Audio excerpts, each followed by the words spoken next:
Okay, Torah concept, New Testament, stand in one spirit. So Paul's words here, stand fast in one spirit in Philippians 1:27, has deep and unmistakable roots in the Torah. Paul's language is covenantal language, and the Torah repeatedly calls us to stand together, to be united in purpose, to act with one heart and one soul under God's covenant. Okay, so the Torah parallels to stand in one spirit is one spirit equals Israel's unity under the covenant. The Torah repeatedly emphasizes that Israel is to function as one people with one heart, with one purpose, and one loyalty, that is to God. Okay, in Exodus chapter 19, chapter 24, and Deuteronomy 29 speaks to this. Okay, 2, stand firm is equal to the Torah's call to covenant steadfastness. The Torah repeatedly commands Israel to stand, to hold fast, and to not turn aside. Deuteronomy chapter 5, chapter 10, chapter 11. Examples of that. Okay, number 3, striving together. The Torah's call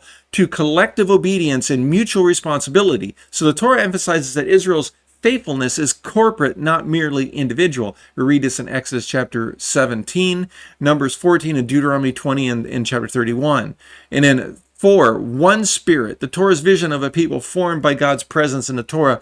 God's presence among Israel is what unifies them. Exodus chapter 33, Numbers chapter 11, and so forth. 5, one spirit, one mind, one purpose, one loyalty. The Torah repeatedly calls Israel to one mind and one purpose in covenant life. Deuteronomy chapter 6 and chapter 30 and chapter 32. Examples of that. Okay, so the context here is how the Torah shapes Paul's understanding of stand in one spirit. The Torah Foundations, that Israel is one people under one covenant. Israel responds with one voice. Israel must cling to God and not turn aside. We must fight and serve together. God's presence creates unity, and Israel is called to a one-hearted devotion. Okay, so the core insight here is that Paul's drawing directly from the Torah's vision of unified, steadfast, covenant-formed people. Again, this is how Paul taught Torah in the New Testament. The Torah has not passed away.